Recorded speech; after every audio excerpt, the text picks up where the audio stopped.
যখন আমরা বায়োজিওগ্রাফিতে সয়েলের পার্ট পড়তে শুরু করি তখন দুটো পরিভাষা আমাদের একটা বড় বিভ্রাটের জায়গা তৈরি করে। একটা হলো পোরোসিটি আর একটা পারমিয়াবিলিটি।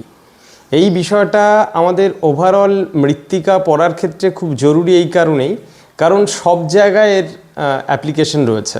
তো আজকের এই ক্লাসে এই বিষয়টাকে যেমন স্পষ্ট করার চেষ্টা করব, সেই সঙ্গে আমরা আমাদের মূলত গাঙ্গেয় যে ডেল্টা রয়েছে সেই ডেল্টার অন্যতম আইল্যান্ড মৌসুনি আইল্যান্ড, সেখানে গিয়ে আমি বাস্তবের মাটিতে অনুভব করেছি কিভাবে ক্লে পার্টিকেল বা ক্লে কনসেন্ট্রেশন অ্যাকুইক্লুড ফর্ম করে। সেই বিষয়টাকে অনুভব করেছি, সেটা আজকে এই ভিডিওর মধ্যে ব্যক্ত করব পুরো গো অ্যান্ড সি স্ট্র্যাটেজিতে বাস্তবের মাটিতে গিয়ে। তার আগে কিছু কমন কথা আগে একটু বলে নিই। প্রথমত আমাদের মনে রাখতে হবে যে যখন নদী বাহিত হয় পাহাড় থেকে বা পার্বত্য অঞ্চল থেকে, তখন নদীতে বিভিন্ন আয়তনের সেডিমেন্ট বা লোড থাকে। এবার এই যে লোড, সেই লোড স্বাভাবিকভাবেই তার গতিপথ পরিবর্তনের সঙ্গে সঙ্গে এই লোডের একটা বড় সেগ্রিগেশন হয়। যদি আমরা পর্বতের পাদদেশ দেখি, সেখানে বড় বড় বোল্ডার শিলাখণ্ড পড়ে থাকে। যত নিচের দিকে আসবো সেটা আস্তে আস্তে ছোট হবে, এটা খুব সহজ হিসেব। যেহেতু একটা আদর্শ নদীর বার্ধক্য পর্যায়ে উপনীত হওয়ার পর ভীষণ দুর্বল হয়ে পড়ে, স্লোপ রিলেটিভ স্লোপ এত কমে যায় যে নদী খুব মৃদুভাবে বয়ে চলে, তাই সেখানে লোডটা অনেক হালকা হয়। হালকা লোড যেগুলো খুব মিহি, সেগুলো বাহিত হয়। এবার যদি আমরা ওভারঅল সুন্দরবন ডেল্টা নিয়ে চর্চা করি, এখানকার গঠন নিয়ে চর্চা করি, কারণ ওভারঅল যদি সেডিমেন্টোলজি নিয়ে আমাদের স্টাডি করতে হয়, কারণ সুন্দরবন ডেল্টা কিভাবে ফর্ম করেছে সেটা বুঝতে হলে আমাদের সেডিমেন্টোলজির এই নলেজটা রাখতেই হবে। এবার ওভারঅল এই ডেল্টিক বেল্টকে যদি আমরা বিশ্লেষণ করি, তাহলে দেখব তিন ধরনের উপাদানের এখানে কনসেন্ট্রেশন হয়েছে। একটা হলো স্যান্ড, দুই হলো সিল্ট, আর তিন হলো ক্লে। এই তিনটে। এবার যদি বলা হয় এই তিনটে টেক্সচারের মধ্যে কোন টেক্সচার ভারী, মাথায় রাখতে হবে রিলেটিভলি ভারী হলো ক্লে আর হালকা হলো স্যান্ড। ঠিক আছে? তার মানে যে যত মিহি, ছোট ক্লে পার্টিকেল ভীষণ মিহি, আমাদের মনে হতে পারে তাহলে এটাই মনে হয় হালকা, না, এটা ভারী। আমি যদি বলি যে একটা আমি সিল্টের একটা পার্টিকেল দিলাম, একটা ক্লে পার্টিকেল দিলাম, একটা স্যান্ড পার্টিকেল দিলাম, এই যে তিনটে, এই তিনটের মধ্যে তিনটেই আমি জলের মধ্যে দিলাম। জলের মধ্যে দেওয়ার সাথে সাথে কোনটা সবার আগে জলের নিচে যাবে? স্বাভাবিকভাবেই স্যান্ড যাবে। এবার তাহলে আমি এইমাত্র বললাম যে ক্লে সবচেয়ে ভারী, অথচ স্যান্ড আগে চলে গেল, এটা কেমন যেন পরস্পর বিরোধী হয়ে গেল না? এবার নিজেরা একটু বোঝার চেষ্টা করো। ক্লে, স্যান্ড আর সিল্ড, এই তিনের মধ্যে যদি আমি এরিয়া বা আয়তন বিচার করি, কার আয়তন সবচেয়ে ছোট? সবচেয়ে ছোট হলো ক্লে, সবচেয়ে ছোট ক্লে, আর সবচেয়ে বড় হলো স্বাভাবিকভাবেই স্যান্ড। তাহলে স্বাভাবিকভাবেই ওভারঅল মাস ভ্যালু কার বেশি রয়েছে? স্যান্ডের রয়েছে, তাই জন্য সবার আগে জলের নিচে থিতিয়ে পড়বে। কিন্তু ক্লে তো অনেক ছোট, মিহি, তাই জন্য সে ভাসবে। কিন্তু রিলেটিভলি যদি আমরা এরিয়া বিচার করে বিবেচনা করি, এক একটার আয়তন বিবেচনা করে বিচার করি যে কে ভারী, তাহলে ভারী হলো ক্লে। আশা করি এইটা সবার বোঝা কমপ্লিট। এবার এই যে পার্টিকেলগুলো রয়েছে, এই পার্টিকেলগুলো সেডিমেন্টেড হয়েই ওভারঅল ডেল্টিক বেল্ট জেনারেট করেছে, আমাদের সুন্দরবন ডেল্টিক বেল্ট। এবার এই সুন্দরবন ডেল্টিক বেল্টে তুমি যদি যাওয়ার পর দেখবে যে এখানকার যদি ম্যানুয়ালি আমরা কোনো গর্ত খুঁড়ি, ঠিক আছে, একটা গর্ত খুঁড়লাম ভার্টিক্যালি, তাহলে দেখব ওপরের দিকে স্যান্ড পার্টিকেল থাকবে, তারপরে থাকবে সিল্ট পার্টিকেল, আর সবার নিচে থাকবে ক্লে পার্টিকেল। এটা খুব কমন বিষয়। ক্লে সবচেয়ে ভারী বলে ও একদম নিচে থিতিয়ে স্থানান্তর হবে। মাত্র মৌসুমী আইল্যান্ড নয়, সমস্ত আইল্যান্ড, ডেল্টিক বেল্ট যা কিছু আছে আমাদের গাঙ্গেয়, শুধুমাত্র গাঙ্গেয় নয়, ওভারঅল গ্লোবালি এটাকে অ্যাপ্লাই করা সম্ভব। তো যেখানে রয়েছে সেখানেই কিন্তু এই রকম উপস্থিতি আমরা দেখতে পাবো। ক্লে পার্টিকেল সবার নিচে অবস্থান করবে এবং একটি লেয়ার জেনারেট করবে। এই লেয়ারটাকে আমরা অ্যাকুইক্লুড লেয়ার বলে থাকি। এবার একটা মজা আছে এখানে লুকিয়ে। অ্যাকুইক্লুড লেয়ার বা এই যে কাদার যে লেয়ার, ক্লের যে লেয়ার, সেই লেয়ারে না পোরোসিটি অনেক, কিন্তু পারমিয়াবিলিটি অনেক কম। তাহলে হাই পোরোসিটি বাট পারমিয়াবিলিটি ভীষণ কম, আর তাই জন্য এরা অ্যাকুইক্লুডের কাজ করে। কিভাবে? এটা তো প্রশ্ন করা যেতে পারে কিভাবে। সহজভাবে আমি বোঝাই, ঠিক আছে? যদি আমরা দেখি ক্লের মধ্যে যে উপাদানগুলো রয়েছে, আইসোলেটেড উপাদান যেগুলো রয়েছে, মানে সেপারেটেড এক একটা মলিকুল যেগুলো রয়েছে, সেইগুলো যখন পরস্পর সংযুক্ত হয় তখন তাদের মধ্যে রিলেটিভ স্পেস কম থাকে। কেন? কারণ সে তো ভীষণ মিহি। তাহলে মিহি দানাগুলো যখন একটা আর একটার সাথে মিশবে তাদের মধ্যে পোর স্পেসের মাত্রা কমে যাবে। যদি আমি দেখি এক বাটি আমি সুজি নিলাম, এক বাটি আমি মুড়ি নিলাম, এক বাটি আমি ছাতু বা আটা নিলাম, তাহলে স্বাভাবিকভাবেই যদি বলা হয় যে এর মধ্যে কোথায় পোর স্পেস বেশি, মুড়ির মধ্যে পোর স্পেস বেশি থাকবে, ফাঁকা ফাঁকা স্থান বেশি থাকবে। কেন? কারণ এর যে টেক্সচার, সেই টেক্সচারটা বড়, তাই জন্য একটা আর একটার সাথে যখন মিশছে তখন তাদের মাঝখানে পোর স্পেস বা গ্যাপ থেকে যাচ্ছে। কিন্তু ক্লের ক্ষেত্রে এত মিহি যে একটা আর একটার সাথে যখন মিশছে তখন তাদের মধ্যে কোনো গ্যাপ থাকছে না। তাহলে সংখ্যা যদি বিচার করি আমরা, তাহলে সংখ্যা বিচার করলে কার সংখ্যা বেশি পাবো আমরা? পোরের সংখ্যা কার বেশি? পোরের সংখ্যা বেশি হলো ক্লের, কিন্তু এরিয়া কার বেশি? এরিয়া হলো স্যান্ডের। তাই জন্য পোরোসিটি যদি বেশি বলা হয় তাহলে ক্লে পার্টিকেলের পোরোসিটি বেশি, বাট পোর স্পেসের মাত্রা, এরিয়া অফ স্পেসের মাত্রা কম, যে কারণে এর পারমিয়েবিলিটি কম। তাই এটা পরস্পর বিপরীত সম্পর্কযুক্ত বিষয়। এবার যখনই আমরা গাঙ্গেয় সমভূমি অঞ্চলে বেড়াতে যাব, এখানে গেলে আমরা দেখব যে পাশেই সমুদ্র। গাঙ্গেয় সমভূমি বলতে এই ডেল্টিক বেল্টের কথা বলছি আমি। ডেল্টিক বেল্টে সুন্দরবন অঞ্চলে যাদের বাড়ি তারা যদি দেখে থাকো অবশ্যই কমেন্ট সেকশনে জানাবে। এখানে একদম পাশেই সমুদ্র, বাট গ্রাউন্ড ওয়াটার টেবিল থেকে জল তোলা ভারী কষ্টের। এখানে অসংখ্য পুকুর রয়েছে সারফেসে, প্রচুর পুকুর, জলাশয়, অথচ আমি টিউবওয়েল খনন করে জল তুলবো, জল পাচ্ছি না। কেন? তার কারণ ক্লে লেয়ার আছে তো। আর ক্লে লেয়ার কী করে? ক্লে লেয়ার কখনোই জলকে পরিবাহিত হতে দেয় না। কি করে দেবে?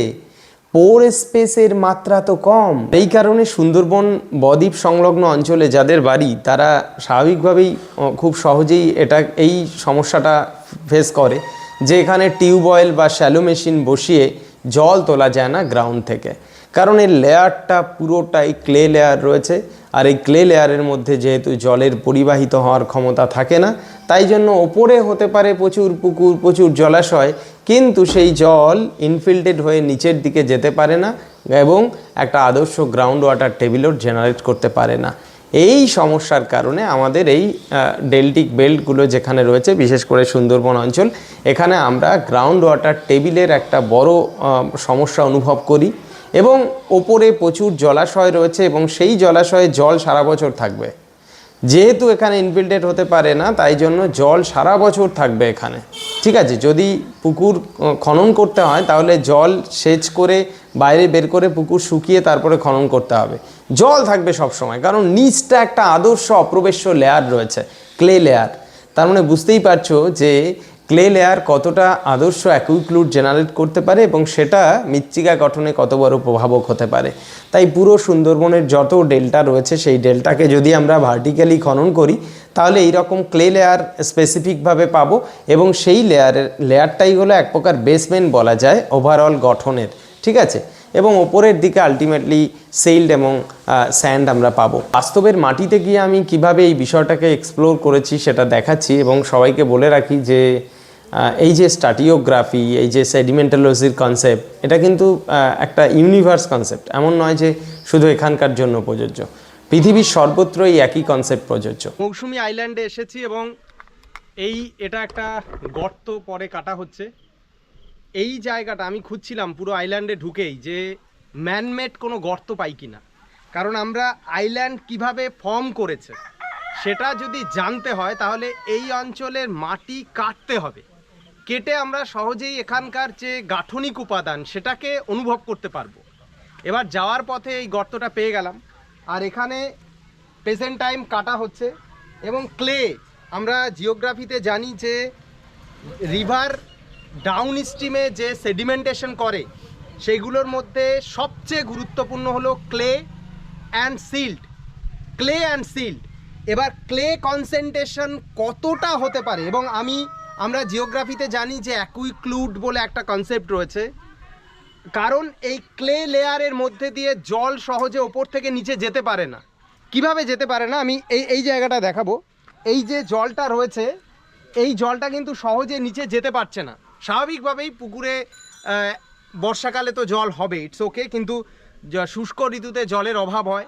ইনফ্যাক্ট এখানে হয়তো শ্যালো মেশিন দিয়ে মানে পুকুর কাটার জন্য জল সেচের ব্যবস্থাও থাকে, মানে জলটাকে বাইরে বের করে দেওয়া হয়, ইটস ওকে। কিন্তু ন্যাচারালি কাদা বা ক্লে লেয়ার অ্যাজ অ্যাকুইক্লুড কাজ করে, যে কারণে ওপর থেকে জল নিচে লিচিং বা ইনফিল্ট্রেট হতে পারে না, এবং তার একটা নজির এটা। এবার মজাটা হলো এর নিচের তাহলে অংশটা কেমন হতে পারে। আমি জাস্ট এখানে একটু দেখানোর চেষ্টা করব এই নিচটা কেমন হতে পারে। এই যে নিচটা, ঠিক আছে, মানে ক্লে পার্টিকেল কতটা ক্লে ফর্মে থাকতে পারে সেটা এখানে না আসলে আমি জানতাম না। এবং এটা আমরা বেসিক্যালি মানে কাদাকে যেভাবে চিনি, মানে আমাদের নর্মাল গাঙ্গেয় যে সমভূমি অঞ্চল রয়েছে, বেসিক্যালি আমরা যে বেল্টে বসবাস করি, নদিয়া, মুর্শিদাবাদ, সেখানে কিন্তু এই ক্লে কেউ পাবো না আমরা। এই ক্লে বেসিক্যালি একদম যত সুন্দরবনের যত ডেল্টা রয়েছে, সেই ডেল্টাগুলোর ফরমেশনাল লেয়ার যদি আমরা আইডেন্টিফাই করতে যাই, তাহলে এই ক্লে লেয়ার আমরা পাবো। মানে দারুণ লাগছে, অসাধারণ। এবং এই পার্টটা দেখাবো যে এইভাবে এখানকার স্থানীয় মানুষেরা কেটে বেসিক্যালি এর ডেপথ বাড়াচ্ছে, ঠিক আছে। হ্যাঁ, সাইডে ভরানো হচ্ছে। আপনি একটু আসুন।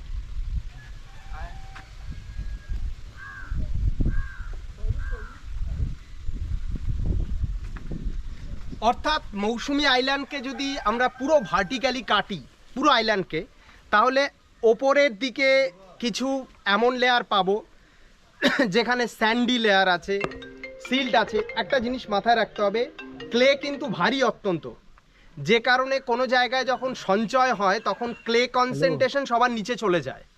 তো এখানেও সেটাই ঘটেছে। মৌসুমী আইল্যান্ডের পুরো গাঠনিক মানে আমরা বৈশিষ্ট্যকে খুঁজে বের করার চেষ্টা করলে একটা বড় অংশ জুড়ে এইরকম ক্লে লেয়ার পাবো। এটাই অ্যাকুইক্লুডের মতো কাজ করে। আমরা গ্রাউন্ড ওয়াটার টেবিল অ্যানালাইসিস করার সময় জানি যে অ্যাকুইক্লুড কীভাবে অ্যাক্টিভ হয়। তো যাই হোক, এখানকার স্থানীয় মানুষের কাছ থেকে জানার চেষ্টা করব কিভাবে বা কেন এই পুকুর খনন করা হচ্ছে, কেন করা হচ্ছে এটা। এটা আমাদের 3 বছর 4 বছর ছাড়া একবার করে কাটা হয়।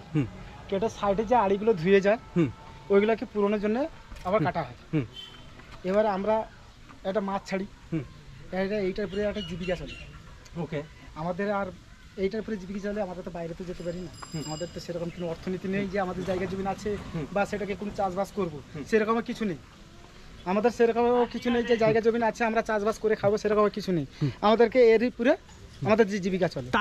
তার মানে পুকুরের ডেপথ কি কমে যায় 2-3 বছর পর পর? হ্যাঁ, কমে যায়, কমে যায়। আচ্ছা আচ্ছা, অটোমেটিক কমে যায়। আচ্ছা, সাইডে মাটিগুলো ধুয়ে এসে হ্যাঁ পূরণ হয়ে যায়। এই সময় কি ন্যাচারালি জল কমে গেছে না আপনারা জল আমরা বের করেছেন? আমরা বের করে দিয়েছি। হ্যাঁ, যেটা আমি মানে ভেবেছিলাম যে কারণ পুরো জল এখান থেকে যাওয়ার কথা নয়, কারণ এটা পুরোটাই ক্লে লেয়ার, অ্যাকুইক্লুডের একটা লেয়ার। এই লেয়ারের থেকে নিচে জল লিচিং হয়ে বা ইনফিল্ট্রেট হয়ে যাওয়া ভীষণ ক্রিটিক্যাল একটা ব্যাপার। এটা যায় না, যায় না, সারা বছর জল থাকবে যদি জলকে না সরানো হয়। যদি না সরানো হয় 21 বছর, হ্যাঁ, সারা বছর আইল্যান্ড, হ্যাঁ 21 বছর ডুবতেছে। হ্যাঁ 21 বছর হ্যাঁ, আমরা সব নোনা পানিতে, আমরা একটু মিষ্টি পানি পাই। আচ্ছা আমরা এই টিউবওয়েলেই বর্তমান হ্যাঁ, হয়েছে। আচ্ছা জলজীবনে খুব কষ্ট পেয়েছি, আচ্ছা কিন্তু এতে মাছও দুটো খাইতে পারি গরিব মানুষ। আচ্ছা, আর ওই পানি নিয়ে যে ব্যবহারও করি, গাও ধোয়া হয়, আমরা টিউবওয়েলের পানিতে গা স্নান করা হয়। হ্যাঁ স্নানও করা, আচ্ছা, এই যে দেখছেন না বাবা, হ্যাঁ এটি কিন্তু নোনার অ্যাকশন, এটি প্রোটিন খুব, আচ্ছা এই মাটিতে প্রোটিন খুব, আচ্ছা, প্রোটিন। আর এই যে দেখছেন না বাবা, হুম। এটার উপরে আপনি চলতে পারতেন না। হ্যাঁ হ্যাঁ হ্যাঁ, এই যে খাল নকশায় দেখেছেন তো, হ্যাঁ। খাল হ্যাঁ খাল এই বহুত দূর। আচ্ছা, এইসব খাল হ্যাঁ কি করবো, ধরা দিয়ে কথা বলছি, খাস যান, হুম তাহলে আমরা বাঁচবো কি করে? হুম, আমাদের বহুত মাটি তুলতে হয়েছে পূর্বাপুরুষের থাকতে। আচ্ছা আর এই দ্বীপ, এই খাল, আচ্ছা কিন্তু একেবারে এই বাড়িয়ে গেছে, একদম বাড়িয়ে গেছে নদীর সাথে সংলগ্ন। আচ্ছা, যত পুকুর আছে মৌসুমী আইল্যান্ডে, না সব নেই, যদি পুকুর থাকে মানে যেগুলো আছে হ্যাঁ। সেগুলোতে এইরকমই কাদা আছে না? হ্যাঁ এরকমই কাদা আছে। এই তুলে নিতে হয়। আচ্ছা, এরকমই কাদা আছে। পাটটা তুলে ওরা জল বেয়ে দিয়ে এবার এই মাটিটাকে উঠে নিল উপরে, আবার জল নিয়ে এসে ওই ভর্তি শালি করে জায়গার মাটি সব আবার ধুয়ে পড়েছে। মাছ পাছ ছেড়ে দিল। আচ্ছা, এই মাছটা তো এগুলো ধন্যবাদ আপনাদের, ধন্যবাদ। যাই হোক, এটাকে অনুভব করলাম এবং মৌসুমী আইল্যান্ডে এসে এইটাকে এত কাছ থেকে অনুভব করতে পারবো সেটা ভাবিনি। মানে আমরা জিওগ্রাফিতে অনেক কিছু পড়ি, জানি, কিন্তু প্র্যাকটিক্যালি যখন ফিল্ডে গিয়ে আমরা দেখি বা বুঝি সেটা দারুণ অনুভবের হয়।